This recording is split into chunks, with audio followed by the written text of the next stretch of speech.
नमस्कार विद्यार्थियों। MA previous के पाश्चात्य राजनीतिक विचारकों का हम अध्ययन कर रहे थे। उसी के अंतर्गत आज हम हॉब्स का जो सामाजिक समझौता सिद्धांत है उसके बारे में अध्ययन करेंगे। हॉब्स, लॉक और रूसो सामाजिक समझौता सिद्धांत के मुख्य विचारक माने जाते हैं। ऐसा नहीं है कि हॉब्स, लॉक, रूसो से पहले सामाजिक समझौता सिद्धांत के बारे में लोग अनभिज्ञ थे। सामाजिक समझौता सिद्धांत का तात्पर्य यह है कि राज्य की उत्पत्ति किस प्रकार से होती है उसके संबंध में विचारकों ने अपने मत प्रतिपादित किए हैं। यानी कि जब राज्य की उत्पत्ति ईश्वर के द्वारा हो तो उसे दैवीय सिद्धांत कहा, जब विकास के अनुरूप राज्य की उत्पत्ति हो तो विकासात्मक सिद्धांत कहा, जब समझौते के आधार पर राज्य की उत्पत्ति हो तो उसे सामाजिक समझौता कहा। और उसके प्रमुख जो विचारक है वो हॉब्स, लॉक और रूसो है। हॉब्स, लॉक, रूसो से पहले क्या सामाजिक समझौता सिद्धांत से लोग अनभिज्ञ थे? ऐसा नहीं है। पाश्चात्य विचारकों के संदर्भ में देखा जाए तो सोफिस्ट वर्ग ने भी राज्य की उत्पत्ति के संदर्भ में समझौता सिद्धांत का प्रदर्शन किया है। एपिक्यूरियन विचारकों ने भी किया है। 11वीं शताब्दी के अंतर्गत मनी गोल्ड ने भी इसके संबंध में लिखा है। 13वीं शताब्दी के अंतर्गत एक्विनास ने भी समझौता सिद्धांत के संदर्भ में बताया है। 17वीं 18वीं शताब्दी के अंतर्गत मिल्टन, ग्रोशियस, इनकी रचनाओं में समझौता सिद्धांत के दर्शन मिलते हैं।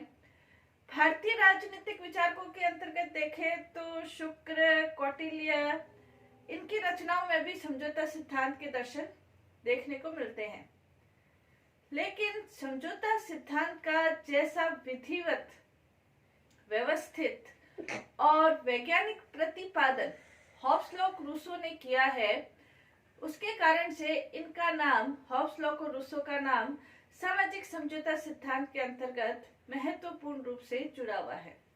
हॉब्स की रचना लेवियाथान, हालांकि हॉब्स ने अनेक प्रकार के ग्रंथों की रचना की। बचपन से ही ये तीक्ष्ण स्मरण शक्ति के धनी थे, विलक्षण बुद्धि थी, प्रतिभा थी, बौद्धिक क्षमता इनकी महत्वपूर्ण थी, बौद्धिक क्षमता बहुत तीव्र थी। हॉब्स ने अनेक प्रकार के ग्रंथों की रचना की। De Cive, De Corpore, Elements of Law, Leviathan, De Homine, ये विभिन्न प्रकार के ग्रंथों की रचना की। लेकिन सामाजिक समझौता सिद्धांत का जो विस्तृत वर्णन है वो लेवियाथन में, जो उनका प्रमुख ग्रंथ है लेवियाथन, उसके अंतर्गत देखने को मिलता है। हॉब्स इंग्लैंड के विचारक है और बचपन से ही उनकी जो स्थिति थी, जैसे इनके पिता का बचपन में देहांत हो गया था, क्रोधी स्वभाव के थे।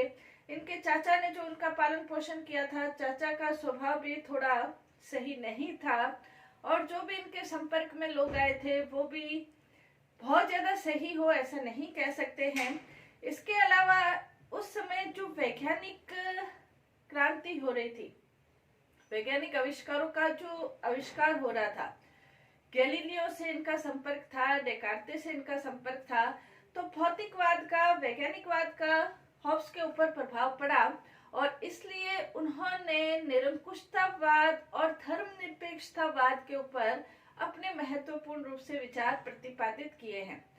लेवियाथन का यदि देखा जाए तो लेवियाथन उनकी मौलिक रचना और तीक्ष्ण तार्किक क्षमता, विश्लेषण, विवेचन की दृष्टि से लेवियाथन एक महत्वपूर्ण ग्रंथ माना जाता है। और लेवियाथन के अंतर्गत जो सामाजिक समझौता है उसका एक व्यवस्थित और वैज्ञानिक क्रमबद्ध स्वरूप उन्होंने प्रस्तुत किया है, जिसके बारे में आज हम अध्ययन करेंगे। इसके अंतर्गत यदि मैक्सी के शब्दों में देखा जाए तो अंग्रेज, उन्होंने हॉब्स की तारीफ करते हुए कहा है, 5 अप्रैल 1588 के अंतर्गत इनका इंग्लैंड में जन्म हुआ था। मैक्सी इनकी तारीफ करते हुए कहते हैं, अंग्रेजी भाषा भाषियों ने जितने भी राज दार्शनिकों के लेखकों को जन्म दिया है उसमें कदाचित जो हॉब्स है वो सबसे महानतम कहे जा सकते हैं। मैक्सी के शब्दों में हम कह सकते हैं जो सामाजिक समझौता सिद्धांत है उसका क्रमबद्ध रूप से उन्होंने अध्ययन किया है। क्रमबद्ध रूप से अध्ययन के अंतर्गत सबसे पहले उन्होंने मानव स्वभाव के बारे में बताया है।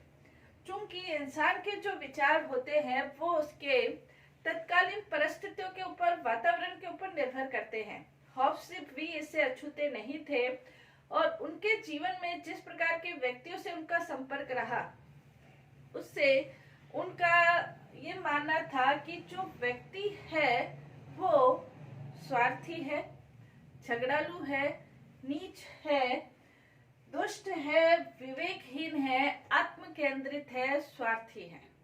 वो मानव स्वभाव को ऐसा मानते थे कि घोर स्वार्थ से भरा हुआ मानव स्वभाव है। चूंकि उस समय वैज्ञानिक आविष्कार हो रहे थे, गैलीलियो ने भौतिक शास्त्र के कुछ नियम प्रतिपादित किए, तो हॉब्स भी ये चाहते थे कि भौतिक शास्त्र के नियमों को राजनीति शास्त्र में स्थापित किया जाए। हालांकि वो ये भूल गए कि भौतिक शास्त्र प्राकृतिक वस्तुओं पर आधारित है, जबकि राजनीति शास्त्र चेतन व्यक्तियों पर आधारित है। तो भौतिक शास्त्र के नियम राजनीति शास्त्र पर लागू करना बहुत मुश्किल है। लेकिन वो ये चाहते थे कि भौतिक शास्त्र के अंतर्गत जैसे ब्रह्मांड निरंतर गतिमान है और ब्रह्मांड कुछ सूक्ष्म वस्तुओं से मिलकर बना है, तो व्यक्ति भी एक सूक्ष्म ब्रह्मांड का रूप है और वो भी विभिन्न प्रकार के तंतुओं से मिलकर बना है, जिसने उसने संवेदना का नाम दिया। व्यक्तियों में निरंतर विचार प्रभावित होते रहते हैं गति के आधार पर, और उसको निर्धारित करते हुए हॉब्स ये कहते हैं कि जैसे जिन वस्तुओं की ओर आकर्षण होता है उसकी तरफ गति निर्धारित होती है, प्रवाहित होती है, और जिन वस्तुओं की ओर विकर्षण होता है उससे गति है वो हट जाती है। तो यही नियम व्यक्ति के दिमाग पर भी लागू होते हैं। जिन वस्तुओं से व्यक्ति की आनंद की प्राप्ति होती है, व्यक्ति उन वस्तुओं को प्राप्त करना चाहता है, और जिन वस्तुओं से उसे आनंद की प्राप्ति नहीं होती है उनसे वो छुटकारा पाना चाहता है, उनसे विरक्त हो जाता है, दूर हट जाता है। तो ये नियम वो व्यक्ति के संवेदनाओं के ऊपर, उसकी भावनाओं के ऊपर लागू करना चाहते हैं, और वो ये सिद्ध करते हैं कि कोई भी वस्तु अच्छी या बुरी नहीं होती, अच्छी या बुरी भावना होती है। जो वस्तु व्यक्ति को अच्छी लगती है वो उसे अच्छा कहते हैं, और जो वस्तु व्यक्ति को बुरी लगती है वो उसे बुरा कहते हैं। और इसमें न्याय, अन्याय, उचित, अनुचित, सत्य, असत्य, इसका कोई मूल्य नहीं होता। कहने का तात्पर्य ये है कि व्यक्ति निरंतर आनंद की प्राप्ति की ओर अग्रसर रहता है, और जिन वस्तुओं से उसको अच्छी लगती है उन वस्तुओं को प्राप्त करके वो आनंद की प्राप्ति करता है, और जिन साधनों से वो वस्तुएं उसे प्राप्त हुई है उसे वो शक्ति कहता है। यानी कि व्यक्ति हमेशा ये चाहता है कि निरंतर उसे उसकी जो वस्तुएं हैं, संपत्ति है, सम्मान है, कीर्ति है, वो उसे प्राप्त होती रहे। यानी कि वो घोर स्वार्थ में निहित रहता है। कोई भी व्यक्ति ये नहीं चाहता कि वो परमार्थ करे, परोपकार करे, बल्कि घोर स्वार्थ में रहता है। इसलिए हॉब्स ये कहते हैं कि युगों से भूखा अतृप्त मानव अपनी अभिलाषाओं की तुष्टि में सतत संलग्न रहता है, और जैसे ही उसको वो वस्तुएं प्राप्त होने के चांस दिखते हैं वो रक्त पिशाच की भांति उसके ऊपर टूट पड़ता है, और अपने अस्तित्व की रक्षा के लिए, अपने वस्तुएं प्राप्त करने के लिए यदि दूसरे व्यक्तियों को हानि होती है, दूसरे व्यक्तियों के अस्तित्व को खत्म भी करना पड़ता है, तो वो बिल्कुल भी नहीं हिचकिचाता है। कहने का तात्पर्य ये है कि मनुष्य का जो स्वभाव है वो 3 प्रमुख सिद्धांतों पर आधारित है। पहला प्रतिस्पर्धा, दूसरा भय, और तीसरा कीर्ति प्राप्त करने की आकांक्षा। हॉब्स ये कहते हैं कि निरंतर उसको, क्योंकि वो उन वस्तुओं को प्राप्त एक व्यक्ति करना चाहता है तो दूसरा भी उन वस्तुओं को प्राप्त करना चाहेगा, तो उसकी प्रतिस्पर्धा, संघर्ष निरंतर दूसरे व्यक्तियों के साथ रहता है। दूसरा उसको भय की प्रवृत्ति, मानसिकता उसको हमेशा रहती है कि कहीं कोई उसकी संपत्ति छीन नहीं ले, कहीं कोई उसे खत्म नहीं कर दे। उसको अपने प्राणों का, अपनी संपत्ति का, अपने अस्तित्व का भय लगातार रहता है। दूसरी प्रवृत्ति भय की। तीसरी कीर्ति प्राप्त, यश प्राप्त करने की। प्रत्येक व्यक्ति चाहता है कि दूसरा जो व्यक्ति है वो उसकी तारीफ करे, उसको सम्मान दे और वो उसे अपने आप से उच्च माने। तो प्रतिस्पर्धा, भय और कीर्ति, यश, प्रशंसा, इन प्रवृत्तियों के आधार पर व्यक्ति का जीवन, मानव स्वभाव निर्धारित है और उसी के आसपास व्यक्ति स्वार्थी, झगड़ालू, अविवेकहीन, आत्मकेंद्रित, इस तरह का मानव स्वभाव उसका बनता है। सेकंड, इसने जो सामाजिक समझौता सिद्धांत के अंतर्गत जो सेकंड पॉइंट बताया है वो बताया है प्राकृतिक अवस्था का। प्राकृतिक अवस्था के अंतर्गत हॉब्स ये कहते हैं कि जिस प्रकार का मानव स्वभाव है उसी अनुसार प्राकृतिक अवस्था भी होगी। प्राकृतिक अवस्था से यहाँ पर तात्पर्य है कि जब राज्य की स्थापना नहीं हुई थी, जब राज्य का अस्तित्व नहीं था, उत्पत्ति नहीं हुई थी, उससे पहले मानव का स्वभाव क्या था और मानव जिस माहौल में रहता था उस समय की जो अवस्था थी उसे उसने प्राकृतिक अवस्था कहा है, वो कैसी थी। तो हम सोच सकते हैं कि जब मानव का स्वभाव स्वार्थी, झगड़ालू, संघर्षशील, आत्मकेंद्रित, विवेकहीन था तो फिर प्राकृतिक अवस्था किस प्रकार की रही होगी। तो उसके अंतर्गत हॉब्स ये कहते हैं कि प्राकृतिक अवस्था सतत युद्ध की अवस्था थी, यानी कि ऐसी अवस्था थी जहां पर निरंतर संघर्ष चलते रहते थे। व्यक्ति व्यक्ति के विरुद्ध निरंतर संघर्ष की स्थिति थी। अराजकतापूर्ण यह स्थिति थी, अराजकतापूर्ण स्थिति थी। सभी व्यक्तियों को सभी प्रकार के अधिकार थे क्योंकि सर्वोच्च सत्ता नहीं थी और सर्वोच्च सत्ता नहीं होने के कारण व्यक्ति एक दूसरे को मारने के लिए, एक दूसरे को लूटने के लिए, एक दूसरे की हत्या करने के लिए स्वतंत्र थे। ऐसी अराजकतापूर्ण अवस्था में न्याय, अन्याय, सत्य, असत्य, उचित, अनुचित का किसी भी प्रकार का कोई भेद नहीं था, यानी कि जिसकी लाठी उसकी भैंस, इस प्रकार की अवस्था इसके अंतर्गत थी। इसको परिभाषित करते हुए वो कहते हैं, हॉब्स कहते हैं कि जो प्राकृतिक अवस्था है वो एकाकी थी। एक है कि इसके अंतर्गत जो व्यक्ति है वो एकाकी जीवन व्यतीत करते थे क्योंकि परिवार नहीं था, सामाजिक व्यवस्था नहीं थी, सामाजिक जो माहौल है वो भी नहीं था, कोई व्यक्ति के रिश्तेदार, रिलेशन वगैरह कुछ नहीं थे। एकाकी जीवन व्यतीत करता था क्योंकि कोई भी व्यक्ति किसी भी व्यक्ति की हत्या कर देता था। दूसरा, निर्धन अवस्था थी, सभी लोग निर्धनता पूर्वक जीवन व्यतीत करते थे। किसी के पास संपत्ति होती थी, दूसरा व्यक्ति लूट लेता था उसकी संपत्ति, तीसरा व्यक्ति लूट लेता था। इस प्रकार की अवस्था थी। कुत्सित अवस्था थी, श्रापित, कुत्सित का मतलब श्रापित अवस्था थी। हिंसा, मारकाट, हत्या, इस तरह का माहौल जो था वो कुत्सित अवस्था थी। पशु तुल्य थी, जिस प्रकार के पशु जीवन व्यतीत करते हैं उस प्रकार की यह अवस्था थी। क्षणिक थी क्योंकि इसके अंतर्गत पता नहीं चलता था कि दूसरे क्षण क्या होने वाला है। दूसरे ही क्षण व्यक्ति अपने जीवन से हाथ धो सकता है। इस प्रकार की संघर्षशील अवस्था थी।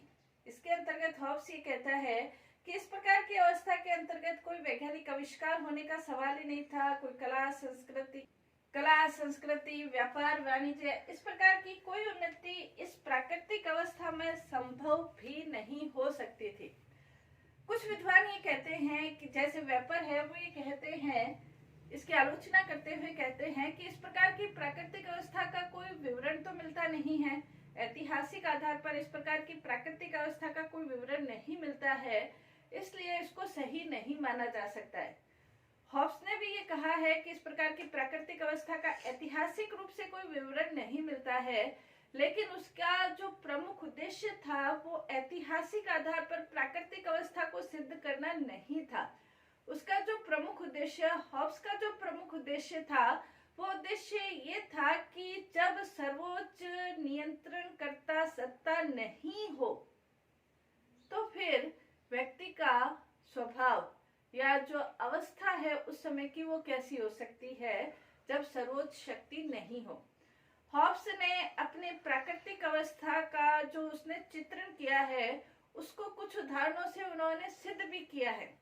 उन्होंने व्यक्ति का उदाहरण देते हुए ये सिद्ध किया है कि जैसे व्यक्ति स्वयं है तो वो यदि कहीं जाता है तो अपने आप को शस्त्रों से सुसज्जित करते हुए कहीं जाता है तो उसको क्या है, दूसरे व्यक्तियों पर अविश्वास की स्थिति है, तभी वो अपने आप को शस्त्रों से सुसज्जित करके जाता है। वो रात को सोता है तो अपना गेट लॉक कर लेता है, इसका तात्पर्य वो दूसरों पर अविश्वास करता है।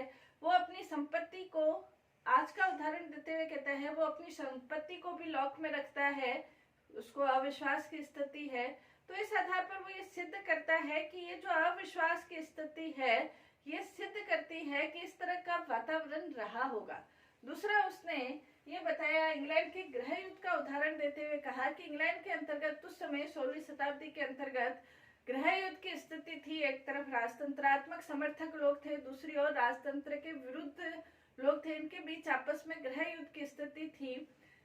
तो हॉब्स इस निष्कर्ष पर पहुंचे कि ये गृह युद्ध की स्थिति इसलिए हुई क्योंकि जो सर्वोच्च सत्ता है वो कहीं न कहीं निर्बल हो रही है। इसलिए उनका मानना था कि गृह युद्ध की स्थिति को देखकर हम सोच सकते हैं कि निर्बल होने में भी जब ऐसी स्थिति उत्पन्न हो सकती है जब सर्वोच्च सत्ता हो ही नहीं, तब किस प्रकार की भयावह स्थिति पैदा हो सकती है। इसके अलावा उसने अंतरराष्ट्रीय क्षेत्र के अंतर्गत भी राज्यों का उदाहरण देते हुए सिद्ध किया कि अंतरराष्ट्रीय क्षेत्र में जो संप्रभु राष्ट्र है, शक्तिवान राष्ट्र है, उनका ये प्रयास रहता है कि दूसरे जो छोटे राष्ट्र है उनको अपने वश में कर लिया जाए, उनके ऊपर उपनिवेशवाद, साम्राज्यवाद थोप दिया जाए, उनका शोषण किया जाए। तो जब राष्ट्रों के संदर्भ में इस प्रकार की स्थिति है, तो जब राज्य नहीं थे तो जो शक्तिशाली लोग हैं वो निर्बल व्यक्तियों के ऊपर ऐसे अत्याचार कर सकते हैं। इसके अलावा अमेरिका के अंतर्गत जो रेयर इंडियन थे उनका उदाहरण देते हुए भी उसने स्पष्ट किया किस प्रकार की स्थिति रह सकती है।